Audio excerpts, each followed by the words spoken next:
let's talk about the game that you're excited about. Yes. And I'm excited about, too. It's the game. It's undefeated teams. It's for a playoff spot, a Big Ten title. It's in Columbus. And, John, you're going to be heading there after the show today. Are you heading there confidently? Absolutely. I'm going confidently. And I could be – I would have a lot more confidence if we had shown a little bit more explosion in the pass game, a little more consistency in the pass game. But when I look at this offensive line, and I think it's a better offensive line than it was last year, and I look at Ohio State's defense, and I know some of the numbers say that they're a better defense, but for the most part, it's the same personnel. Now, you've got Michael Hall Jr., who's getting some play up front. He's a redshirt freshman. He wasn't there. JT Tuimoloau is another guy that was not there. And then the only guy in the secondary that's really different is the grad transfer that they have in Tanner McAllister. For the most part, it's the same defense. They brought him over from Oklahoma State with their DC, Jim Correct. Knowles. Yeah. And so you're looking at this going, all right, better offensive line, pretty much the same front. They should be able to run the football and control the line of scrimmage. Now, having said that, we don't yet have confirmation that Blake Corum will be available. I believe he will be. I think if there's any chance, because not only is his focus is solely on getting a chance to go to Indianapolis, a Big Ten championship, go to the college football playoffs. As an aside, the Heisman Trophy is also in contention. Now, Absolutely. He's a running back. You got Caleb Williams. You got C.J.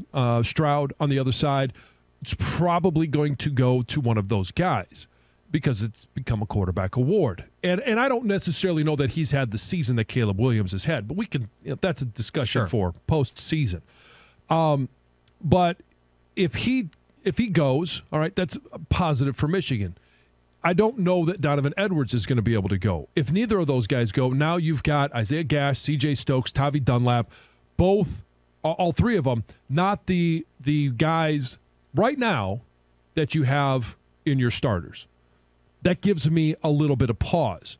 But if you have an offensive line that can go down there and dominate and control the tempo of the game, that's what gives me the most confidence. And for the fact that I think this defense, Michigan's defense, while they don't have an Aiden Hutchinson or a David Ojabo that strikes fear into a quarterback, they have more quarterback pressures. They've got more quarterback hits. They've got more quarterback sacks than they did at this time last year. And it's coming from a number of different situations or different levels of the defense.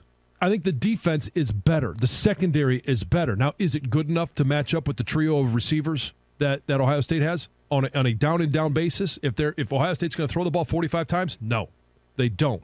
That's why the time of possession becomes a huge, huge factor in this game. Michigan's blueprint a year ago. They pressured Stroud on about half his dropbacks. Mm-hmm. Michigan last year bludgeoned Ohio State. It doubled him up in the rushing game. I think outrushed him by almost 200 yards, more than 200 yards. That blueprint will win them this game this year in Columbus. My concern is, can they follow it to the same tee? I was gearing up all year to make the case that you just made, that they can duplicate it, that they will duplicate it. The Corum injury is what spooks me, because I don't trust the depth. I worry about him. Even if he plays on a bum wheel, 30 carries is what it's going to take. Does he wear down before they wear down? I mean, maybe they shoot him up with the finest drugs that you can find. He'll gut it out and give you a gutty performance, but it needs to be a special performance for them to win this game. You have to go on the road instead of playing at home. I do think Ohio State is better, just like Michigan's better. I do think the front is more stout than it was a year ago, and they've had to watch that film all offseason, all season long. You roll your eyes, but you'd do the same thing if it was Michigan with the other way. You'd go, we're going to correct the thing that got us beat last year. It's not a talent issue at Ohio State. They have enough talent to make the corrections. Hard to correct toughness. Either you are or you aren't. That's what I believe. They've played like a tougher group at times this season. Okay. So, but this is a question. Two. And that's for both sides. I say that, both sides. I say that knowing that it's the same thing about Michigan is against who? It's for both sides. I get it. So that's what makes this tough, is we don't have a gauntlet that both teams have played to ultimately make that determination. So I'll pose the question to the audience that I asked you.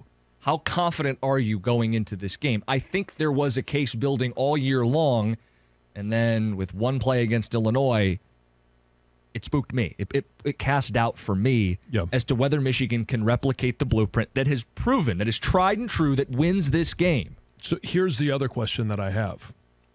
Defensively, all right, I mentioned they don't have a Hutchinson. They don't have an Ajabo. The pressures for Michigan this year have come from all three levels. They've been generated by games up front. It's Mozzie Smith picking off a guard and tackle, and then all of a sudden Mike Morris or Yabioki come around. It's bringing Mike Sanderstill off of the edge, Junior Colson, Mike Barrett from that linebacker level, or a Makari Page. Like, all of those things are how they've generated those pressures. Well, against this group of receivers, I don't really want to bring Mike Sanderstill off of the edge, knowing that I'm going to have Jamon Green. Jamon Green has played good, but I don't want him one-on-one with Marvin Harrison Jr. Well, Will Johnson, even though he has played a lot better, and he's dusted off and shined up all 5 stars, I don't really want him one-on-one on the regular against Marvin Harrison Jr. Now, situationally, red zone where you need the size, I do think it makes sense. But here's the big difference, too, John. Compared to the last time they went to Columbus, they're not running an exclusive man-to-man defense where you're getting burned on crossers. It was a long day in 2018.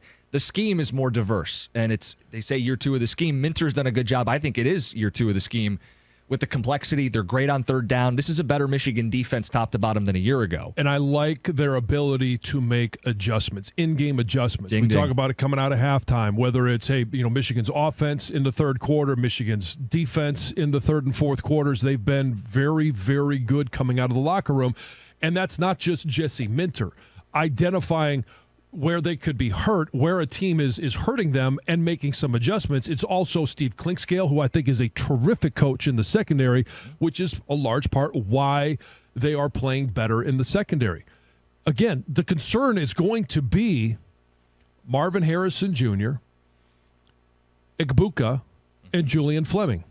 You notice you didn't say Jackson Smith-Njigba. You're not expecting to see him. I don't expect to see him, though. I think he's pulled a Bosa and Why not just say it, hung it up. Why not, Bosa at least said it. Yeah, but I will say this. At least he's still with the team. It's still there, and it's. I would much rather a player stay with his team, even if he's hung him up for the year. And I don't know. I'm not making any accusations. No, it's just an assumption. It's a hamstring because he came back for one of the games, and he wasn't ready. Yeah. And he wants to play. I don't know. I don't expect him to play.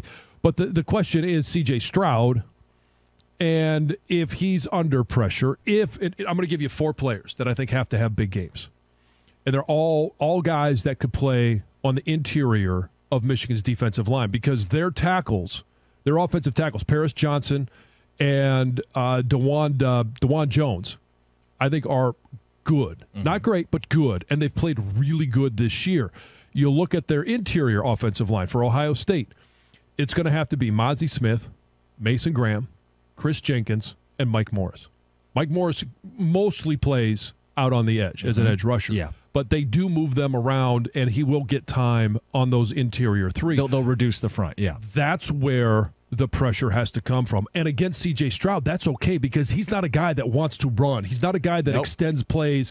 And he can extend plays, but not to the level that you saw from other mobile quarterbacks throughout the course of this year, but also at Justin Fields at Ohio State. I do think Michigan is going to throw him problems, and I don't know that he's the best problem solver as a quarterback. In other words, it's very nice when you have 3 NFL receivers and you have time and everything is clean. When it gets muddy and mucky, you saw a year ago, he can struggle. I do think Michigan's going to corral him and contain him, but to me, to win the game, you're going to have to outplay him. And at Michigan, if Corum's not 100%, you're going to JJ and an underdeveloped passing game. I'm not putting it all on JJ or I'm not putting it all on the receivers. The reality is they haven't repped out a developed passing game. And if it comes down to, hey, Corum's holding his knee and it's 35 carries and it's the end of the game and you got to go to an underdeveloped passing game, this is the bed they made. They chose to continue to be a power football team on the ground to the credit of an 11-0 record. But does it come back to bite you if you have to go drive for drive with Stroud, with JJ on the road, and he doesn't have the timing and the development with his guys? Well, if you got to go drive for drive, and it doesn't have to be the same explosive play, if they're going to score in a minute and a half, it's okay if you take 7 or 8 minutes to score. but you do have to respond to those scores. And then you have to have a defense that adjusts and not allow those explosive plays. Here's the other thing. When you're looking at it and you're saying, okay, Michigan's offense, yes, they need to be able to throw the ball a little bit more. They also, and this was exposed last week, it's been kind of exposed all year, when defenses are looking at this rushing attack and they're simply trying to stop Blake Corum or Donovan Edwards, they're crashing down the backside really hard. You've got to be able to, stick that ball in the belly, pull it out, have some ball skills, and then use JJ as a run option, a more effective run option. The tools are there. I mean, by the numbers, he's Cade McNamara. 14 touchdowns, 2 picks, 65% passer. By the numbers, he's Cade McNamara. The tools are there, though. Yeah. He has a couple extra 100 yards on the ground. And I think where it's most pivotal is the red zone. Because I thought they did it against Nebraska a little bit. You use the QB run. That's how you get the extra defender. Yeah. You make space that's not there. Use the RPO. How do you make space that's not there? The tools are there. The offense is diverse enough. The offensive line is going to be able to execute every scheme. It's not just power and counter. They can pull everything off. I just don't know if they can execute it at a high enough level without having the repetition.